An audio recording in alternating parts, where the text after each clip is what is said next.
Great, isn't it? It's amazing. Oh my gosh, it's so good. I just appreciate this so much. Thank you for having me. Our pleasure, Jennifer. Our pleasure.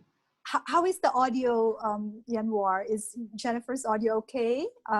Is everyone's audio loud enough? It would be good if you can a bit louder, the sound from your end, Jennifer. Good morning. What time is it there, by the way? Almost 7 p.m. Oh, okay. Well, good evening. Yeah. 11 hours gap, yeah, between our time and yours. Yeah, just a little bit of a difference, but that's good. I'm just so glad I find a time. I would like to introduce you to our product department. These guys are selecting nice title, including yours, for our bookstore. We have Cristanto and Dodi here. Hello, Jennifer. Nice to meet Hello, you. Jennifer. So nice to meet you. My name is Cristanto from the purchasing division. Thank you. Yeah. And also we also have Christian Calvin. He's our content creator. He's the one supporting JP and create all the interesting graphics for our events. And also we have Pak Toto Subanyo. Is my like my mentor how to create the event properly. I learn a lot from him. That's so wonderful. What a wonderful team. Hello, Jennifer. I'm Toto. Hi. Well, for all you do.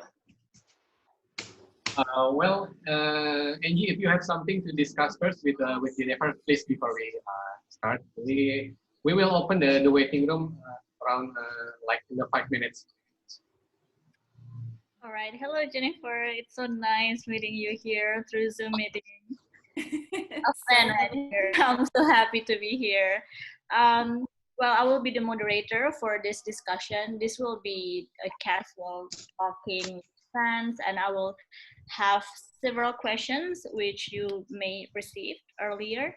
I will ask that question, but perhaps after I introduce you and explain your Goodreads biography, you can perhaps say some two things to the audience, or do you have any material that you want to explain here?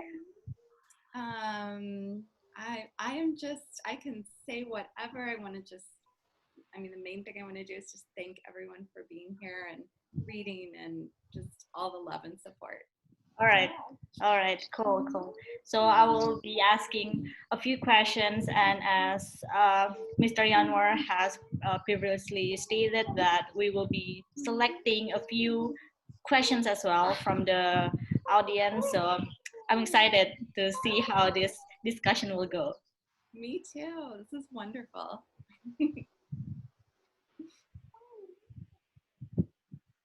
Is it going to be live? Oh, it's already okay. We're being also live on our YouTube channel, Periplus TV.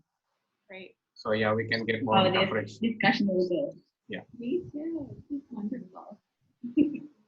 Yanwar, you might, if in case you see someone trying to get in earlier, Carrie Horan, that would be our publicist, our marketing manager, just in case you see her. Okay. I'm going to put myself in mute again. Thank you. You might, if in case you see someone trying to get in earlier, Carrie Horan, that would be our publicist, our marketing manager, just in case you see her. Yeah, I will watch for the I'm going to put myself in mute again. Okay. Thank you. Thank you. You might, if in case you see someone trying to get in earlier, Carrie Horan. Yeah, there's something wrong with the radio. Okay, let's go. Okay, it's 18:55. Should we let the crowd come in? Yeah. Are you ready, Jennifer? All right. Thank you.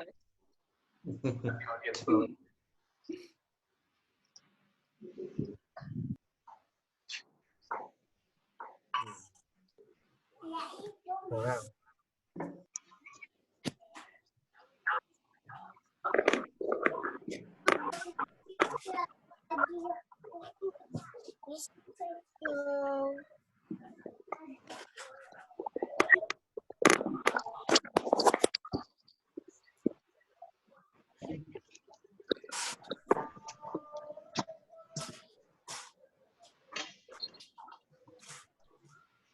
The black one I bought was Saz last month. Everyone, One welcome. I plan to live in this summer.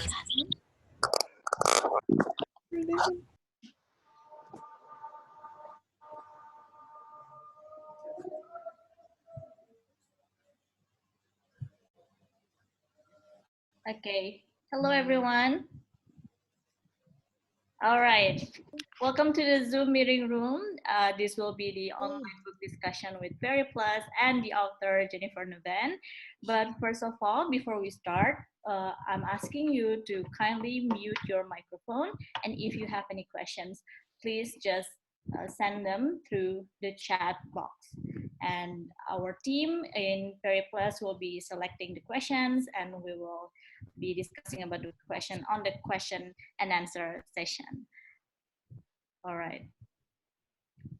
Oke, selamat malam teman-teman sudah bergabung di sini. Terima kasih sudah berpartisipasi. Saya mewakili Periplus, mengucapkan terima kasih ya atas kehadirannya. Mungkin kita tunggu lagi sebentar, kurang lebih 3-5 menit untuk teman-teman yang masih akan bergabung. Karena officially event ini akan mulai di jam 7.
Oke, Anggie, mungkin kita bisa mulai ya, karena yang di waiting room juga sudah kita admit semua, dan waktu juga sudah masuk jam 7, mungkin kita bisa mulai aja. Silakan. Good evening, everyone, and good morning to Jennifer. Hello, welcome to the Zoom meeting room for the online book discussion of the new book, Breathless, with the author. And thank you so much for Periplus for inviting me as the moderator here. We will be discussing one or two things with Jennifer. And if you have any questions, please let us know through the chat box. And before that, I would like to welcome Jennifer Niven to this Zoom meeting room, and also Penguin Random House, Jenny from the Philippines team, welcome. And as you may see before, we have discounted price for these 2 books of Jennifer Niven. You can purchase them through periplus.com. And after this session, after the Q&A session, we will be having a Kahoot game. So please get ready with your gadget. You may or may not win the prize, and we're excited to send you some things so you can see it from the Kahoot game that we will be announcing soon. All right, so before we proceed to this discussion, I would like to read Jennifer's Goodreads biography. This you can find on goodreads.com for sure. So Jennifer Niven is the Emmy Award-winning #1 New York Times and international best-selling author of 10 books, including All the Bright Places and Holding Up the Universe. Her books have been translated in over 75 languages, and All the Bright Places has won literary awards around the world, including the Goodreads Choice Award for Best Young Adult Fiction of 2015. It was named a Best Book of the Year by Time Magazine, NPR, The Guardian, Publishers Weekly, Yalsa, Barnes & Noble, BuzzFeed, the New York Public Library, and others, and was the #1 kids indie next book for winter 2014 to 15. So welcome, Jennifer. Would you say hi? Thank you. Hi, I'm so excited to be here. Yay. Thank you all for being here, and thank you for reading and all your love and support. It means everything. Thank you for being here. We're so excited to see our favorite author, our beloved author, to be here with Indonesian readers. It's a rare chance for us, actually. Well, you know, the thing that is one of the hardest things about quarantine and the pandemic is not being able to travel. And I wish I could be there in person, but this is the next best thing. Yes. I think this is also very inclusive. So like a lot of people from various places can join us here. Thank you for being here, Jennifer. It's very early morning there, right? It's about 8 a.m. So it's you know, I would be getting up about this time, but I would have gotten up at 4 in the morning for you all. Thank you. Do you have your coffee with you right now? Believe it or not, I don't drink coffee, so I've got sparkling water here in my Alternative, yes. All right, Jennifer, I think I would start with the first question. First of all, thank you for being here, and I'm so happy, I'm so excited for this event because I've been reading your book since 2015. I used to do an exchange program to the United States and borrowed some books from my high school library there, and it's including yours, All the Bright Places. And I've adored your book.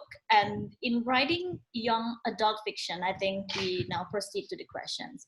In writing YA fictions, where do your ideas usually come from? Like, do you usually take them from the personal stories of the people that you know, or do you prefer to imagine the unthinkable or like the peculiar details?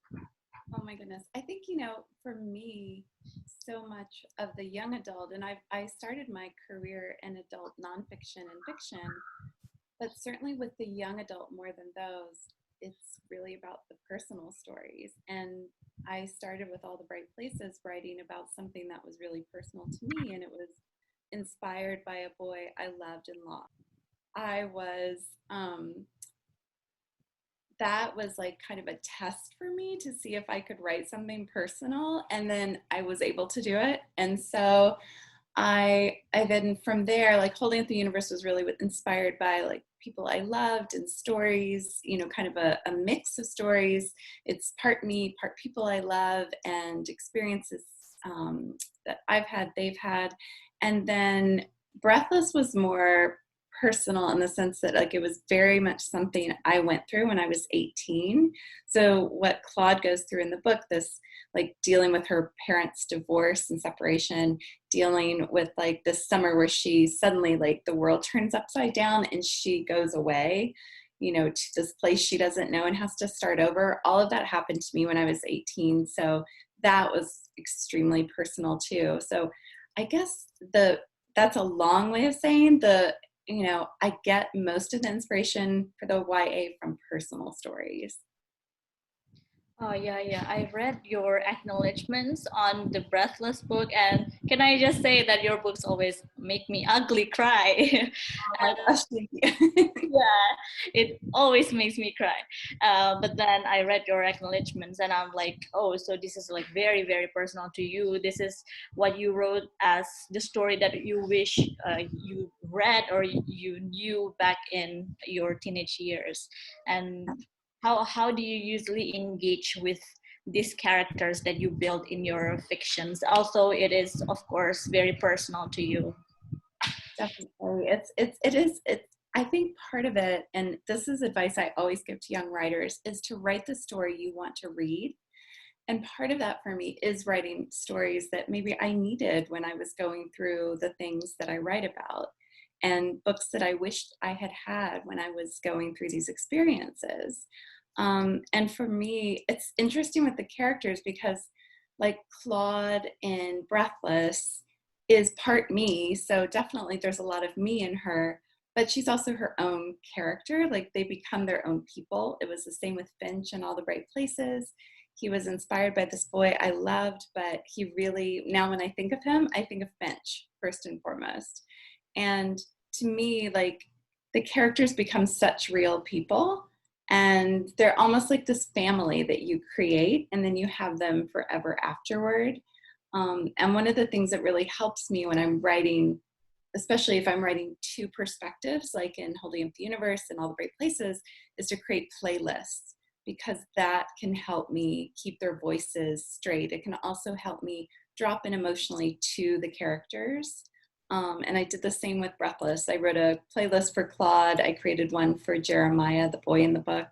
And then I also did one for the whole story. So it's like, this is a very long-winded way of answering your question, but there's so many elements that go into how you engage with them. And for me, one thing that really helps is music. That's really nice to hear the whole creative process of building your characters. And I also like the fact that you put some of the people that you know into the characters, like Wednesday. And I think it's very nice to have someone in your real life that you really appreciate and you want them to read about themselves on your book. That's a really creative one, and I like that. I wish I was writing a book, but you inspired me, and yeah, let's see this. Talking about the creative process of being an author, of being a woman writer, this one is actually very surprising since I just watched the movie All the Right Places on Netflix. Previously, I didn't want to watch the movie because I know this would break my heart again the way it did with the book, but well, I put myself and watch it. Got my heart broken again for sure. In a good way. Anyway, with the Virginia Woolf quotes over there, and then I just realized, oh, I was about to ask her the quote from Virginia Woolf as well. This is actually about a room of one's own, of fierce writing on pointing out the urgency for women to create more fiction, to summon better situations from society, to eradicate the notion of men's superiority on fictions, because in a lot of aspects, of course, women have been disadvantaged by the structure of our society. So how do you see yourself as a woman writer? Do you feel like you have to challenge this, or do you feel like, oh, it just goes along with your environment? A lot of women authors are already existing, perhaps. So how do you see yourself in this? It's a really wonderful question. And I think that, for me, I like to think of myself as a writer, period, first and foremost.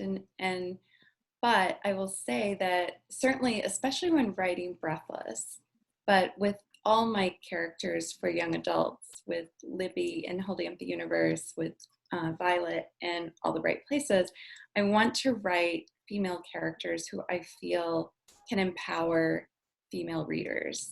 And I don't want to make an overt statement, but I want to show, I guess by showing instead of telling, I want to show these women who could be examples, who could help encourage readers with what they're going through. I mean, I wrote with Violet and Claude, especially, who are both so personal to me, I wrote versions of my story, but in ways that I wish that I had been, if that makes sense. Like Claude is, she comes into her own and she has to begin again, and she has to actually not even begin again, but just begin and become herself during the summer of upheaval when the world ends. And I wanted her to be empowered in doing that. I wanted her to make empowered decisions, whether it was about sex, love, her friendships, her relationship with her mother, her relationship with her dad, whatever it was. I wanted her to come from an empowered place, because hopefully that would help empower readers, especially the female readers. So I think that, you know, that's something that we can do as female writers. It certainly, again, was something I wish I'd had at that time when I did not feel empowered at all in my life. So I wanted to be able to write the story I needed, and then also hopefully the story that others would need. Thank you. Thank you for your answer. I like how you put the mother and daughter relationship, the way I think you picture your mother as well through Claude and her mom. And I like how the creative process as well was put into the book, how she carried her notebook and talk about books to her mom. That's a very nice thing to read, because I don't think a lot of characters are there to show the process of writing. So it's like you write Claude, but Claude also writes, and that's a nice one. That's a nice perspective to see. And then you previously also in your books, you have brought up mental health issues, suicide, and currently sex in Breathless, which are pretty sensitive yet are closely affiliated to younger generation. So how do you see your role as a writer to further bring these things to be understood, especially on a daily basis? I think it's, you know, writing about those things, especially for young adults, you feel this great responsibility because they are sensitive issues, they're important issues. And I remember when I was writing All the Bright Places, I thought, oh my gosh, I felt so intimidated by that because I did feel this enormous responsibility. And the thing I had to tell myself was just to write as honestly as possible, and also, you know, write just with my whole heart, write honestly. Don't talk down to the audience at all, because I think the young adult audience is the smartest audience there is for book reading. And, you know, just tell them this experience that you had. And that's all I could do. And then afterward, I talked to experts in mental health fields. I talked to people who had been, you know, firsthand, who had gone through these experiences. I certainly had experience with this boy that I loved. And I did the same with Holding Up the Universe and with Breathless as well. Breathless is very much more my story, I think, but I always try to just do it as responsibly as I can. It's the same with, you know, dealing with the sex positivity in Breathless. I wanted to write something that could, again, be empowering for this girl who feels like she has no control over her life. I wanted her to at least be in control of her body and her choices. That was important for me to write about. But I also always, at some point, have someone read it who's more of an expert in the subject, because I just want to have that like extra punctuation mark at the end to make sure that it feels authentic and real. And I also have a trusted stable of young readers who I give my book to very early before anyone else sees it, and I get their feedback because I want to make sure it feels real, authentic, current, organic, and all those things. Yeah, that's a good one to see how the teenage nowadays face their problems. And I see that in Claude, that she's going through that phase, and she's thinking a lot about sex, about friendship, about family, but then her mom was there and ready to provide all the details that she needed. Do you by any chance already have that figure in a mom and wish that you could also inherit that personality or wisdom to your daughter? You know, that's a great question. My mom was very much like Claude's mom, and she was very, just very open, and I could always talk to her about anything, and I knew that, and we were really, really close. So that relationship is very similar to the one I had with my mother. And I try with my daughter just to to impart some of that wisdom, I always want her to know that I'm there to talk to her, to listen. If she just needs that, I want her to know there's nothing she can't talk to me about, and that I love her unconditionally, no matter what. And that, you know, hopefully she can come to me if she has questions about anything. Yeah, I think that's very important for a mother and daughter to have very close relationship. I'm fortunate to have a very close relationship as well with my mom, but I've seen that some of my girlfriends are not having that, and it's kind of hindering them to discuss a lot of things with their family openly. And I think, yeah, it's a great one to really put out there to show that these young women, they can talk, they can discuss with their family, and to be more open. And what is your biggest obstacle in writing the books, especially for Breathless? Do you struggle with advocating such sensitive issues, as mentioned before, for sure, to rather conservative readers? Do you get any critics, and how do you face that? You know, that's a great question too.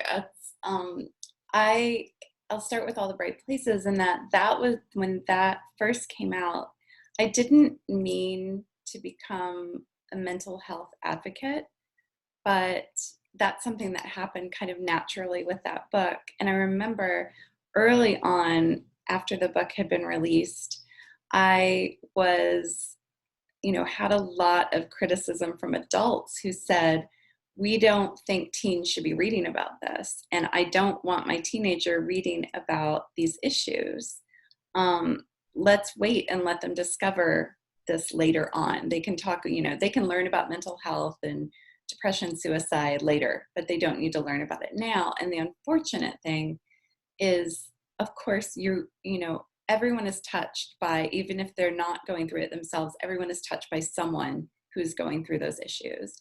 And we need to talk about it. And the more we don't talk about it, the more teens struggle alone and in silence. And that's a horrible thing.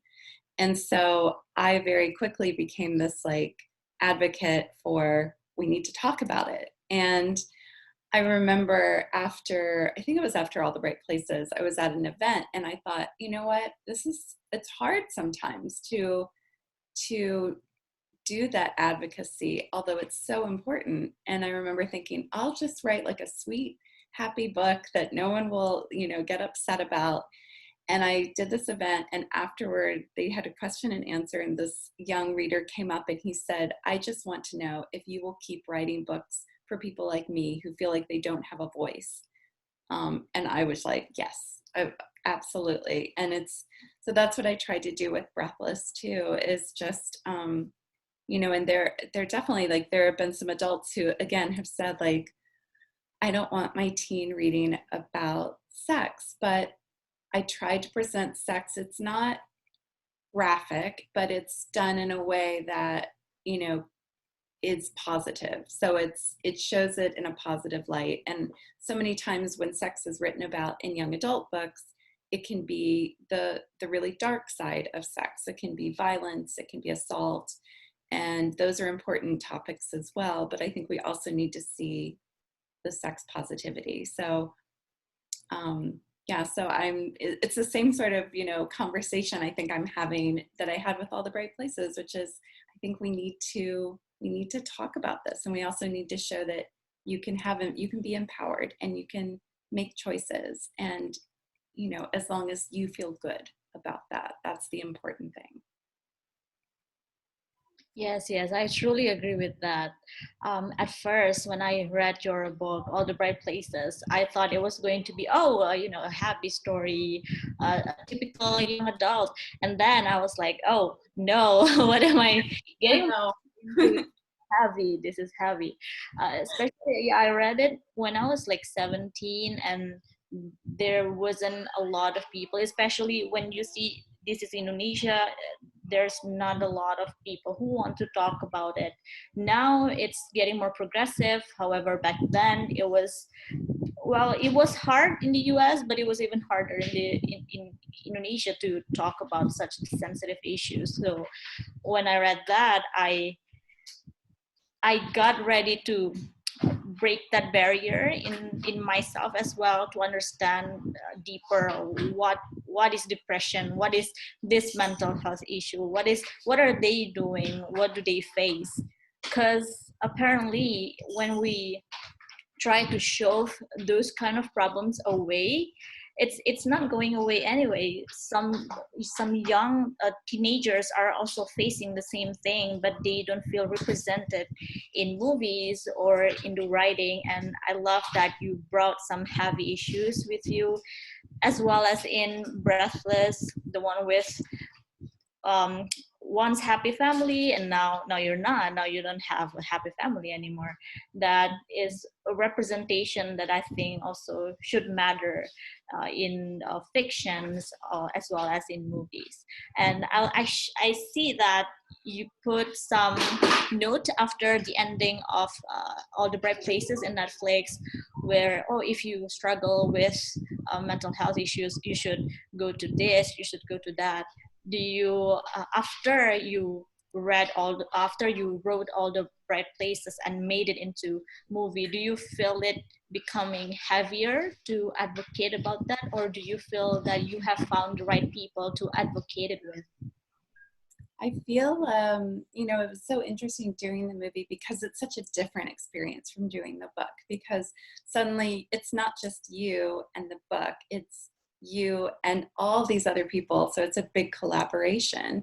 The thing I was really grateful for is that everyone who worked on the film was very committed to, making sure the message was strong, but that we had, they wanted to list, resources at the end, and they wanted to make sure that we did it with sensitivity and that it had a similar feel to the way you feel when you read the book. So I felt like that was really important. And Netflix took it very seriously as well, especially because they had gone through what they had gone through with 13 Reasons Why. And so they wanted to really, they brought in so many teams of people to look at All the Bright Places and, just make sure that we were doing everything we could. And it is so important because, and I'm glad to hear that it's getting more progressive there, because we need, as you're saying, we need to be talking about these things, and whether it's on the screen or in the books or whatever art form or wherever it is in the world, we just need to be having these conversations. Because the thing I hear, and this is a little bit off subject, but the thing I hear most when I meet readers or hear from readers is, thank you for letting me know I'm not alone. And that resonates with me so much. And that's the thing we all need to know, especially in this year, in 2020, when we're feeling very isolated and cut off. So we do need to have those discussions. I know I just completely wandered off topic, but it's something I feel so passionate about. And if I can, somehow remind my readers of that, again, whether it's on screen or on the page, then I've done my work that I need to do. Thank you. Thank you for doing your part. Thank you for bringing these issues to your readers. I'm sure a lot of people feel very, very appreciative of that. And as I said, they feel represented in the words that you wrote in your book, in your characters. So thank you. Okay, so, we get really deep over here. Well, for the readers, if for the whole audience, if you have any questions, please just chat it into the chat box, and then our team from Periplus will be choosing some of the questions so we can ask it to Jennifer. I think moving on to the next question. What is the one message that you would like to deliver to Indonesian young aspiring writers? I think one of the main things I like to tell young writers is, you are the only you there is in the entire world, which is extraordinary. And that means that only you can write your story. I remember when I was starting out, my mom was also a writer, and she used to tell me that all the time, because I would say, what does my story matter with all these other stories there are in the world? And, I feel like this story has been told, and what new thing can I bring to it? And she would say, you're the only you there is. Like, and that means that you come at it from a unique perspective and unique feelings, and only you can do that. And so I try to remind myself of that. I also always encourage young readers, just always believe in yourself and in your work. Don't worry so much about writing something that's perfect, because there is no such thing. Just get the words out onto the page. Don't edit yourself. You can go back and do that. Don't ever compare yourself to a finished book in a bookstore, because this is many drafts, many drafts it has gone through. This is not my first draft at all. And so learn to love to edit, and also just write. It sounds really, trite, but you just need to read everything and write as much as you can. Writing is like a muscle, and you need to exercise that muscle. And the more you do, the stronger it gets. Yes, and I saw that post from your Instagram, how it started, what's going. Yeah, I think a lot of writers out there need to understand how this process will be taking a lot of time. And of course, yeah, like you said, a lot of editing, a lot of drafts, and a lot of people have ideas and stories, different stories that they want to say, they want to write, but I don't think a lot of people have the motivation to continue on that, or even the supportive teams or supportive circles that they need in order to get that to be the whole book. So how do you see your family or your friends or your circles on supporting you? I think that's, that support is so, it's so important if you can find that. I mean, even just to have one person you really trust to share your work with. And don't share it too soon. I think instinctively when it's okay to share it, but if you share it too soon, sometimes other opinions, as good, well-intentioned as they are, can get in there and they can disrupt the process. So I try to, I tend to know when I'm ready to show something to someone.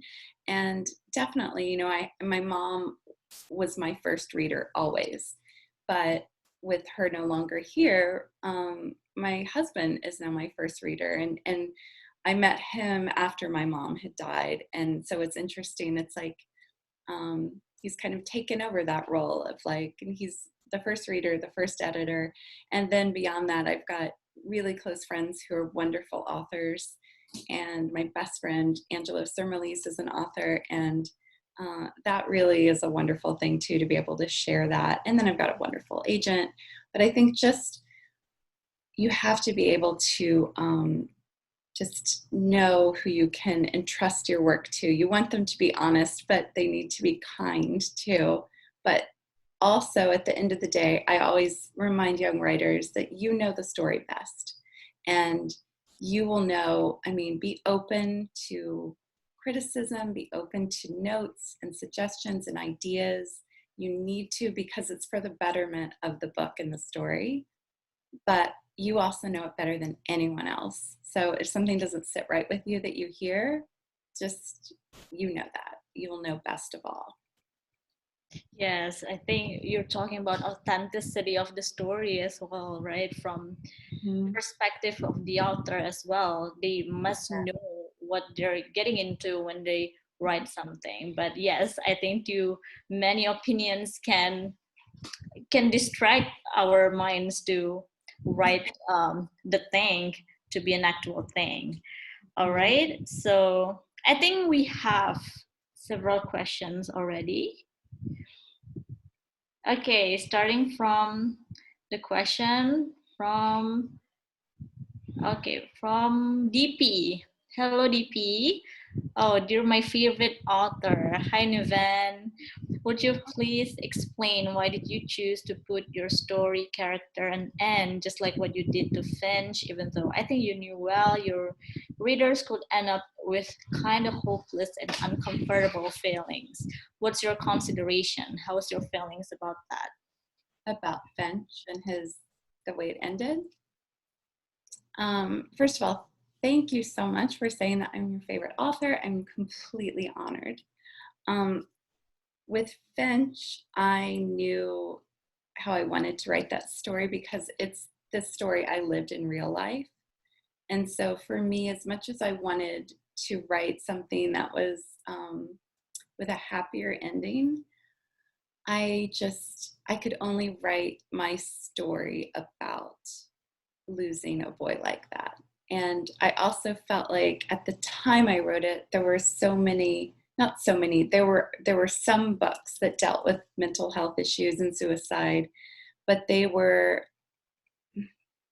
felt like almost like they were tied up neatly at the end with like a bow, and the way that you wish that real life would be all the time, but it isn't all the time, unfortunately. So it was important to me to show a story that I felt, well, it was real because I lived it, but also one that would give hope. And I think hope is so important, especially when you're writing about real issues like that. Like, it's so important to leave the reader with hope and something positive. And for me, it was the growth that Violet had and all the beautiful things Finch gave her and all the bright places that she was able to see because of him that she wouldn't have seen otherwise. And the fact that she realized she was a bright place too. I hope that answers the question. It's a beautiful question. Thank you. And thank you, DP, for your question. I hope that answers that. Talking about endings, thank you for putting such honest endings to your books. On Breathless, I like how you put the ending of a very, very honest ending. Like you said, it's not always going to be beautiful all the time. And I'm not gonna spoil anything else about the ending, but if you guys are very interested to see the ending and see the whole story, like I said before, there is some available discounted price. You can just hit periplus.com and order your books there. And at the end, we will also be having a Kahoot game. So please prepare with your device because we will be playing that game at the end of the Q&A session. And then to another question from Adri Asha. Hi Jennifer, my name is Asha Stambul from Jakarta, Indonesia. I'm a huge fan of your works. Thanks so much for Periplus ID team for making the opportunities to do this. Thank you, Adri Asha. On Breathless, how do you differentiate every traits of each character since the story and some elements are based on your personal experiences? Are there any challenges on the creative process on making character building or any tips for aspiring writers on that? Definitely. Oh my gosh, thank you, Asha, so much, first of all. Yes, definitely. And I think that's one thing for me, that's why the playlists are important. So I make the playlists for my main characters and then also for the story itself. But those playlists that I make for the characters are really important ways for me to get to know the characters and keep them kind of clear in my mind and separate from each other. And I think the other thing that I do, especially if I'm writing something that's personal, is I always cast my characters. That helps. Like when I was writing Violet, I started thinking about myself and what I had gone through with this boy so much that it was really hard to write her at first. You have to be able to like put all the emotion in there, but you need some objectivity too. And so I cast Elle Fanning as Violet when I was writing the book. No one knew that when we cast the film. So I was able to say, by the way, I pictured you when I was writing Violet. I did the same for Claude. I cast an actress named Sophia Lillis, who's in I'm Not Okay With This on Netflix.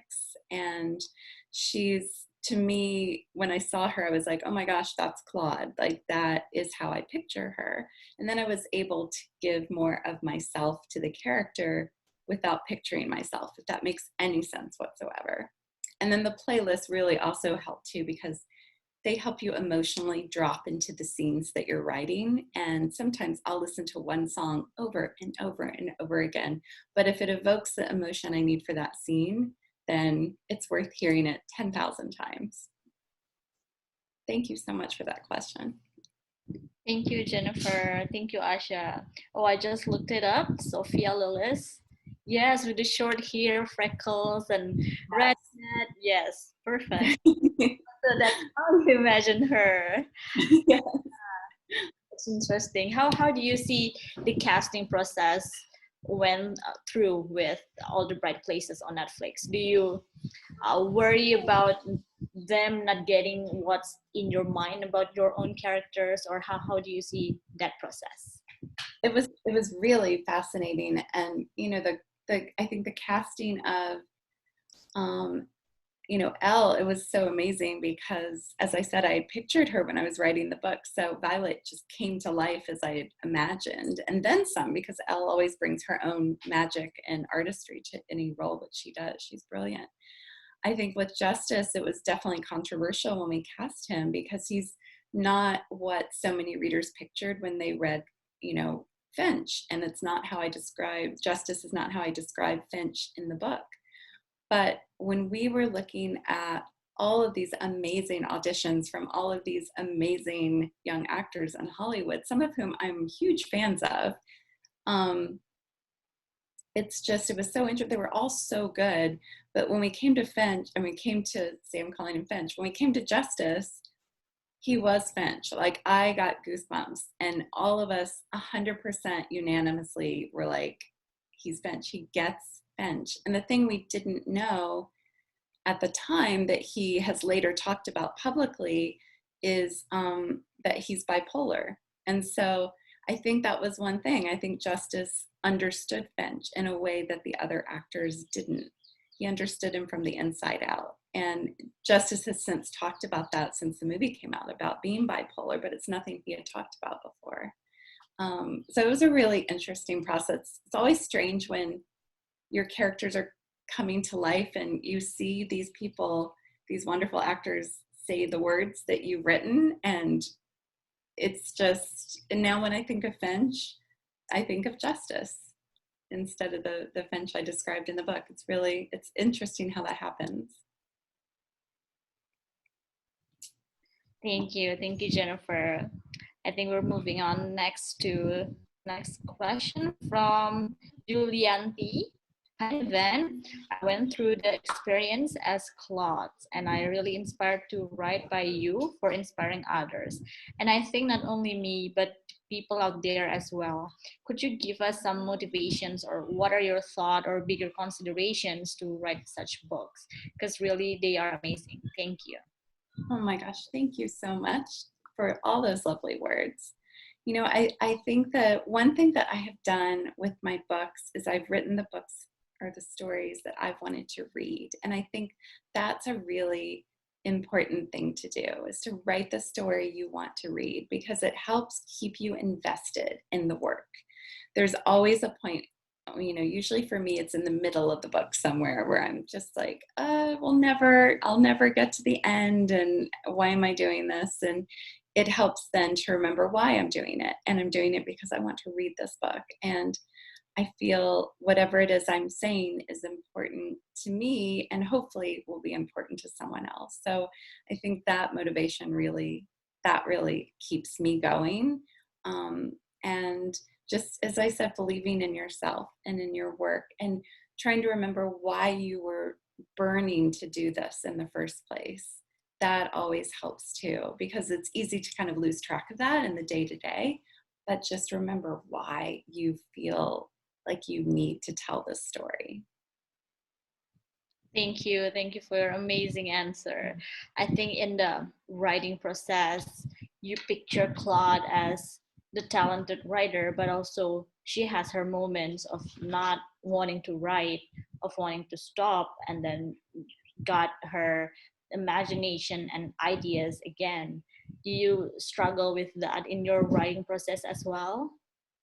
Definitely. I mean, I think that I don't like to believe in writer's block. I think that writer's block tells you it's your imagination telling you you need a break, or it's telling you you're doing something with the characters or the plot that probably doesn't want to be done, and you need to listen to that. And I think that, but there is that struggle sometimes where you feel like, I alternate between, oh my gosh, I'll never have another good idea, and oh my gosh, I have so many ideas, I'll never have time to write them all. So it's that kind of, I think as writers, we always feel that way. And, for me, if I'm having that struggle, I get so much inspiration from life and just from the people I love and people I meet and experiences I have. And sometimes you need to stop writing at your desk and go out into the world and actually just be a person and live. And then, as much as we can right now, and then kind of recharge your battery and then come back to it and be refreshed. Also, this is where the music helps me, listening to music and playlists, and that will help if I just get away from the page and I go hiking or walking or driving somewhere, whatever it is, and I'm listening to that playlist, that will help me get past like that kind of, blockage and get to the other side of it. Because inevitably I'll think of like, oh, this could be a good scene, or, oh, I should do this. And then it gets all started all over again. Yeah, I also believe in the power of taking pauses, like recharging pauses. But you always bring your notebook with you everywhere you go as well? Yes, definitely. I always have something to write on, whether it's like my phone or it's a notebook, or, I've written on napkins in the car or receipts, or, wherever you don't know when something will strike you and you need to be able to write it down whenever. I've written with lipstick before. Whatever you have on hand. Thank you.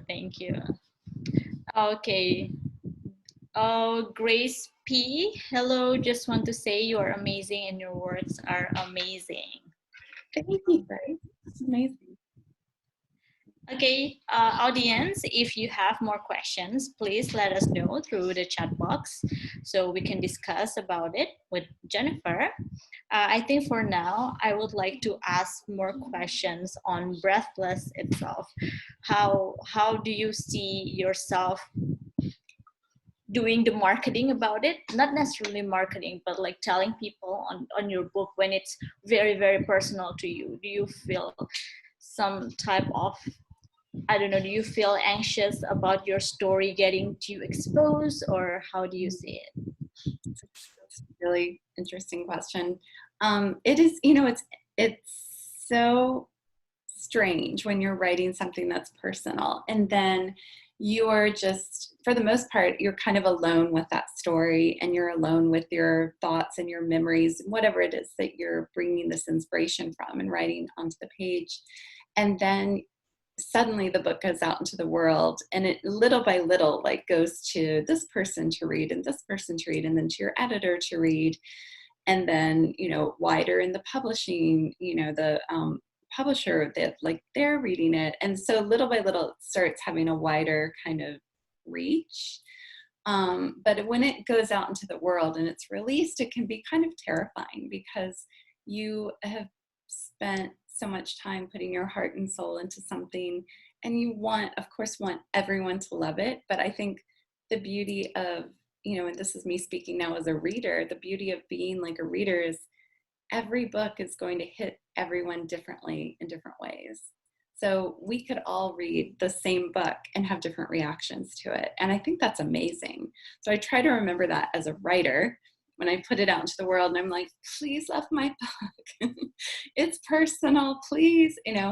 I try to remember that it belongs not to me at that moment, it belongs to the reader once it's released. And I think, as long as people read it, and if they hate it or they love it or it's somewhere in between, as long as they've read it and, aren't just making a judgment without reading it, then I am good with whatever it is, because it's lovely that we all have these different takes on the story, and it's going to mean something different to all of us. Thank you. And yes, this book As you guys see, I think it's a perfect summer read. Do you think so as well, Jennifer? I think this is a very great companion if you bring it to a pool or the beach, since the setting fits it perfectly from the book. I think it does. Like, I feel like it's a good summer. I mean, I hope to think it's like a good year-round read, but definitely, like, I think it definitely speaks to summer. It takes place during summer, and I think beach, the pool, outdoors, in the sun would be perfect setting. Yes, yes, I agree as well. All right. I think next we would like to ask you about more into Breathless for sure. What do you want to say about Breathless to Indonesian readers, especially when we see that this topic of sex is still very, very taboo here? So how do you want to say about Breathless so the Indonesian readers can have an experience in reading that? I think I want to say, for me, the overall message of the book is this is where I begin.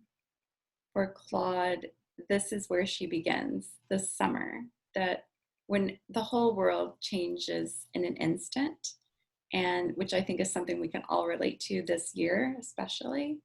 Her world has completely turned upside down. The floor has disappeared from beneath her feet. She is trying to figure out who she is and learn how to stand on her own 2 feet and rebuild that floor beneath her feet. Part of the thing that, well, the only control that she feels at first comes from making decisions for herself, because she feels like all the decision making has been taken away. She's taken off to this island against her will. She doesn't want to go. She's had to leave her best friend behind. She's left her dad behind. She doesn't have a choice in anything because her parents are kind of dictating what's happening right now. And I think at first she feels one of the few decisions she can make is to decide to have sex with this boy that she likes. And she does that for her. And it's not pressure. She's not feeling pressured. She's just making that decision because it's something she wants to do. And that feels so liberating to her because she isn't able to make any other choices so far this summer. And that feels like a huge decision that she gets to be in control of. And so I think that that is a positive thing, in that she feels good about it. And no one has made her feel uncomfortable. No one's pressured her. No one's telling her she has to do this. She's deciding it for herself. And so I wanted that to be an empowered decision.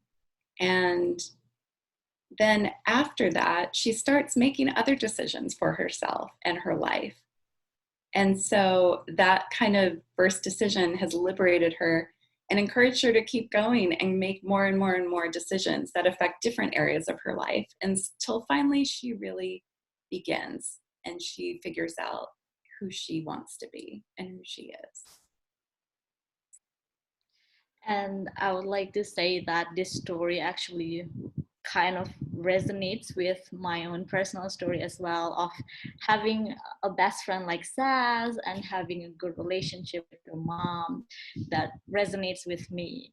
I think, yeah, and at some point I was pretty nostalgic to this, even though I didn't go through what Claude went through. It just felt kind of similar to my personal story. So thank you. Thank you. Okay, next question is from Anna. Hello, Jennifer. My name is Anna. Me and my sister really love your book.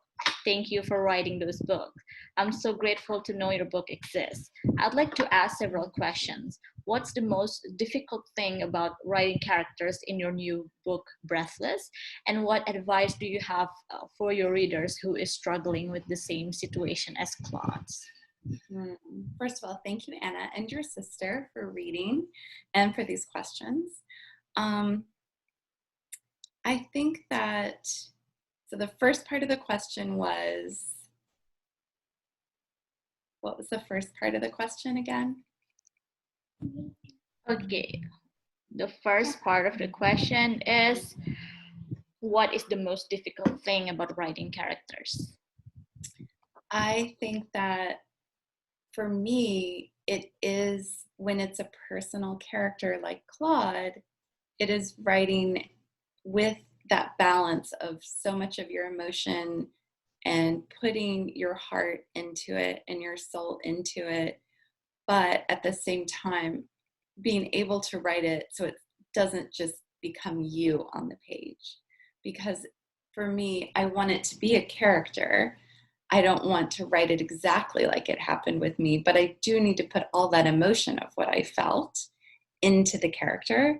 And so I think that can be, challenging. And that's where the casting helps me a lot, because it does help me picture this other person. And then I can give that person all my feelings that I had, if that makes sense. And I think that, once I kind of discovered to do that, it really helped a lot. And for me, this was also challenging because this is the first young adult book I've written with just one narrator. So it was really fun and challenging to do Finch and Violet and Libby and Jack. But then for this one to just do Claude's voice, it was hard at first because I wanted to naturally go to Jeremiah's voice also. And I actually wrote some in his voice just to see if I wanted to do it that way. But I really felt like this was her story. And so that was important to me. And so that was hard because I hadn't done that in a long time. So a lot of that is not just the casting, but then the playlist. And I always go back to the playlist, but I can't tell you how much that helps me, especially I never used to write to music, but now I do, because sometimes just hearing those songs, feeling the emotions that you feel as you're reading, it helps me not think too much or overthink what I'm writing, so that I just write and feel it more, if that makes sense. So that helps a lot. And the second part of the question was what advice do you have for readers who is struggling the same situation like Claude? I love this question. The thing that I learned the most when I was that 18-year-old version of Claude was I have to be able to talk about what I'm going through. And Claude in the book, her parents tell her they don't want her talking about their separation because it's a small town. They don't want word to get out. And so she's not allowed to tell anyone at first what she's going through. And that was the same situation that I had. My dad did not want me talking about it. So I couldn't tell my best friend why my mom and I had moved away during that summer until I got to where we had moved. And then I wrote him a letter and told him. And it was just, that's so heartbreaking. And I think then I learned to keep things in and not tell everyone and make sure that everything seemed perfect on the outside, and smile through things that were happening that were really hard. And I would tell anyone going through what Claude's going through, you have to talk about it. Don't let anyone tell you you can't talk about it. It's so important. You need to share your feelings. You deserve to have that support. You deserve to have someone listen to you and tell you that you're not alone. So talk about it. I agree. The way Claude's dad talk about it, the way Claude cannot open this up to anyone, even to Sass, I think it's very heartbreaking to tell your daughter not to talk about it when it's her world shattering off, Yes. And there's something from Pak Toto, from Mr. Toto. From Periplus. Jennifer, you really mastered the art of dealing some taboos or sensitive issues with delicate care. It seems that what J.M. Niven says somewhere is true. The most personal is the most universal, the most hidden is the most public, and the most solitary is the most communal. Thank you for opening our mind to deal with such issues. Thank you. Oh my gosh, thank you with all my heart. That is so thank you. That means everything to me. Thank you, Mr. Toto. Okay, from Anissa. Hi, Jennifer. I'm Anissa. I just want to say thank you that you write all the bright places. You saved my life. Yes, I have some friends and family, but I cannot tell anything to them. And every time I read your book, I feel connected with your words. Every time I feel sad or can't feel anything, like empty, I'm just gonna read your book. Really, thank you very much. Oh my gosh, thank you, Anissa, with all my heart. I'm so grateful that you found the book and that it's helped in any way. I'm hugely honored. Thank you. Thank you. Oh, from Shania, Shan reads, Hi Jennifer, I'm Shania, and All the Bright Places has been my favorite book since I read it back in 2016. No questions for you, but I just want to thank you for existing and being so lovely. Oh my gosh, thank you, Shania. That means everything to me too. You all are so lovely. You are lovely as here. Okay. Oh, Rafika. Hi, Jennifer. My name is Rafika. Really big fan of your work, especially All the Bright Places. I want to ask some questions. If you could pick up the reins and write a story for another literary character, not your own, who would it be, and what's advice for someone who's going through the same things like Finch? Wow, that's amazing. Thank you so much, Rafika. I would say, so any literary character at all that I could write about. Oh my goodness. I would have to say, there's so many. You know what? I love Alice from Wonderland. And I know that so many people have kind of revisited Alice and written versions of like where she ended up and things like that. But I think she's my favorite literary heroine. So I would probably write something about Alice. I'm going to think about that more because that's a great question. Yeah, that's a very fun idea to think about, I guess. It really is. As for Finch and like, you know, things that you can do for someone who's going through things like Finch, I always say like, talk about it. If you can talk to even one person about what you're going through, because no one deserves to struggle by themselves. And you need to be able and deserve to be able to talk about it to someone you trust and love who can be there for you. And if there is not someone, or you feel that there isn't someone, there are so many wonderful people online who can help and who are there to help and who are there 24 hours to help. I have a lot of resources on my website, which is jenniferniven.com. And I have a lot of international resources on the site. So there's a page with resources and helpful links, people, places that can help and that are there to help. A lot of them are free and they're just there to help and listen. So I always encourage my readers who are struggling to reach out, and whether it's to someone they know or someone who is there as an expert and a professional. And just know too that I'm here and I'm so grateful that you're here. That is, that's everything. And I also try to remind people that, you know, you've lived through every day of your life so far, which is amazing and incredible. And I'm so proud of you. And so I just hope that you can talk to someone, because we all deserve that. And that's something that Finch unfortunately didn't do. Thank you. Thank you so much, Jennifer, for being with us. I think a lot of us right now, especially myself, are very inspired by your words. And we are just so inspired with your creative process of writing, of your ideas, of your advocacy as well in writing the sensitive issues. So thank you for your writing, thank you for your books, and thank you for your presence with us tonight. Thank you so much with all my heart. This has been absolutely lovely. And thank you all for being my bright places. Thank you. And shall we take picture?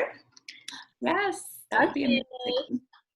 For audience, if you can just turn on your camera, we will be taking some pictures. Hey. Okay. I will be counting to 3. Alrighty.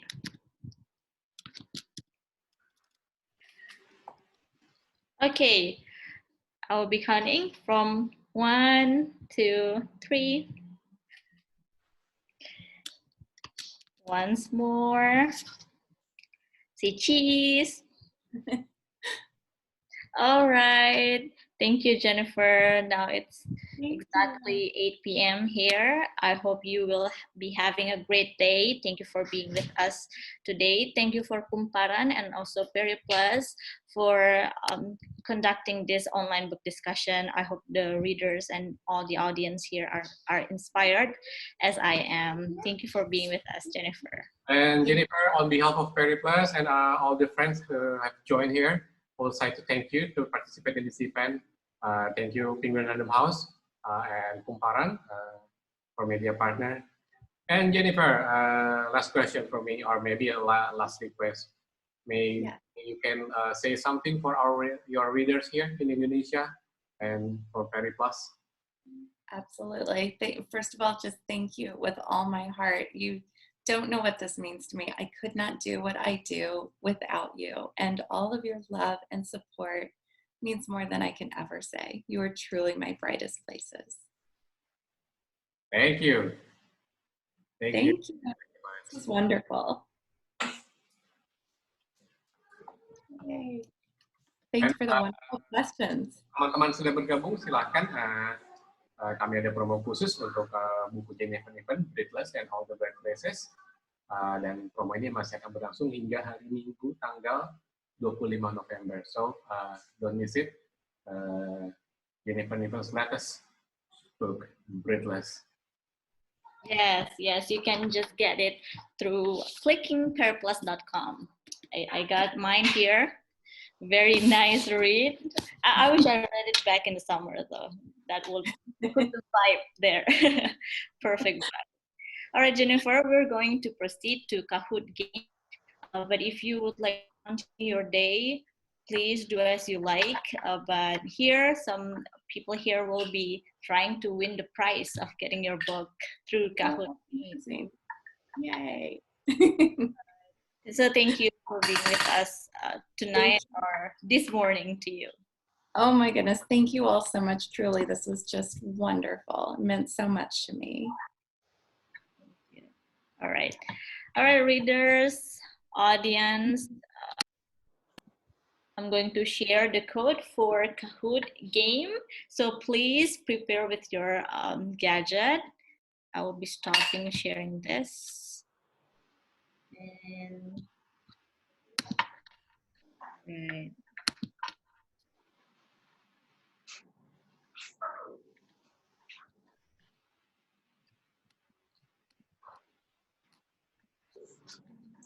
A second.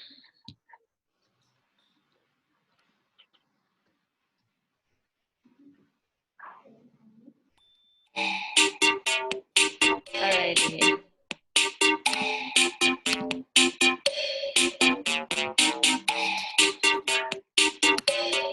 Can you see it?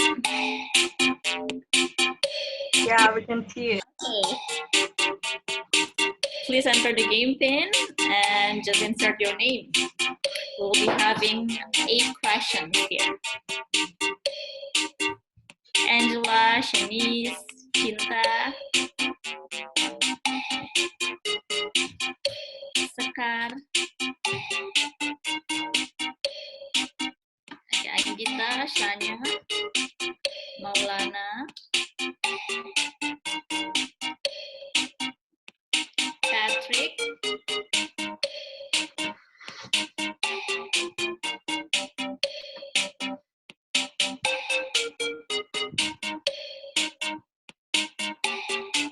okay,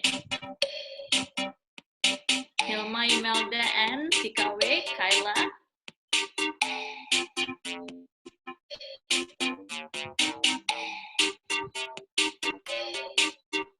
Lini, Nanda, Monica. Okay, more, we'll be waiting.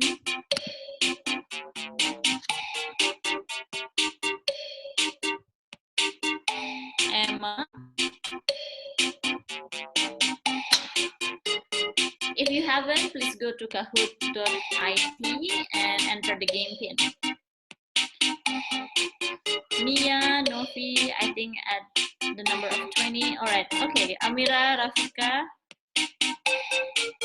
Natanya. At 25, we will start. Ayesha, Micheline. One more.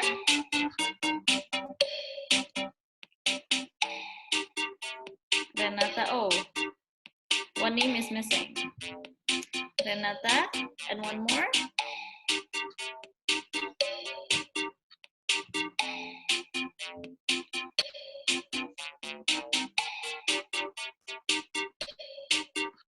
Okay, Maulia, that's it. We're going to start, so get ready. Discussion with Periplus.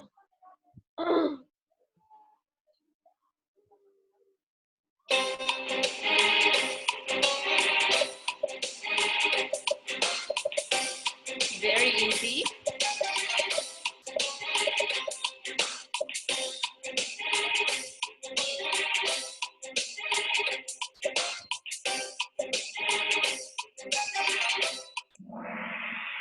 All right, 19 people got it correct.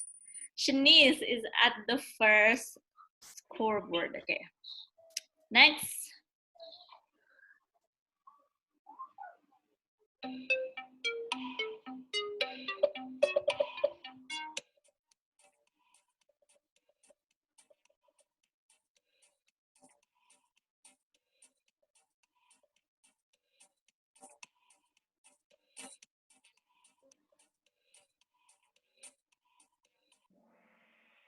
All right, 18 got it correct. Shanice is still at the first place. Good job. Keep it up. Number 3.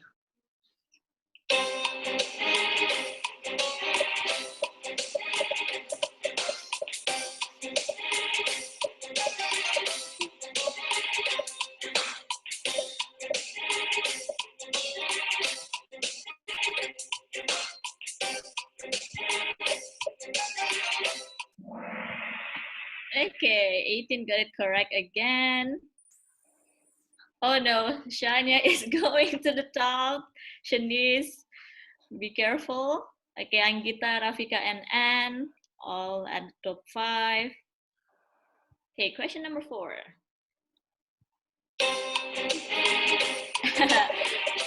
This one is very easy, but be careful.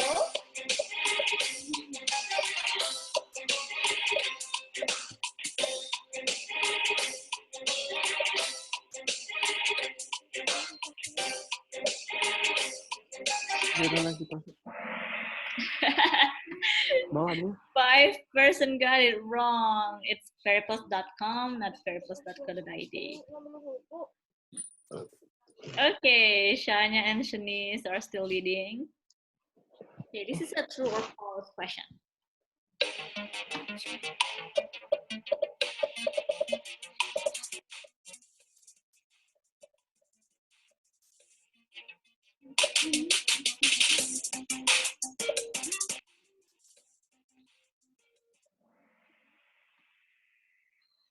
Only 9% got it correct. So it's not the state of Minnesota, it's actually the state of Indiana. The picture may be deceiving, yes. Okay, let's see. Oh, Shania is still leading. Ayesha, Cinta, Rafika, and Maulana. Next, still true or false?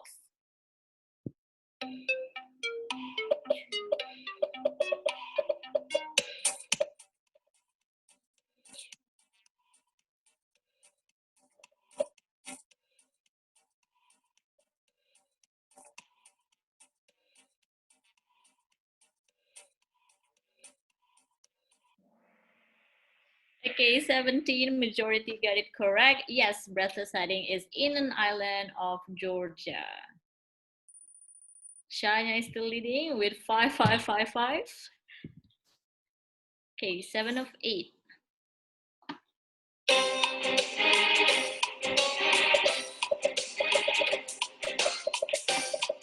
Very easy.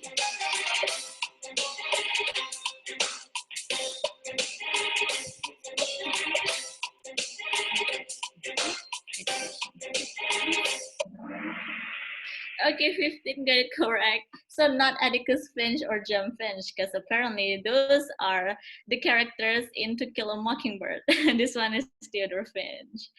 Okay, I think this is the last question. Oh, Shania is still leading. Let's see how it goes with the last question. Oh, there's a typo. It's penguin.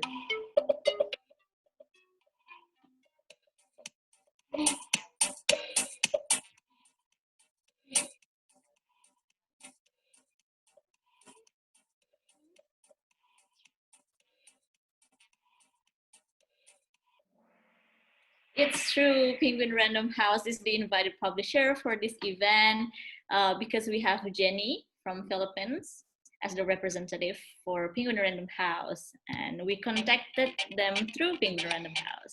So with book discussion with Periplus, we have Shania at 3rd place, Maulana at 2nd place, and the champion is Aisha. 8 out of 8 questions got it correct. So thank you, Aisha, Maulana, and Sadia. You will be contacted by Periplus. I will stop sharing this. Okay. Thank you. Thank you for joining this event. And with Aisha, Maulana, and is it who's the 3rd place? With Shania, Aisha, Maulana, and Shania, can you please give your WhatsApp number through the chat box? Thank you so much. Okay. Alrighty, everyone, thank you so much for joining this online book discussion with Periplus and with Jennifer Niven. I had so much fun. Tonight, I am truly inspired. Thank you for being very, very lovely to Jennifer as well. I'll see you next time at Periplus next event on online book discussion. Thank you, Periplus, for having me. Thank you, Angie, and thank you everyone for joining us this evening.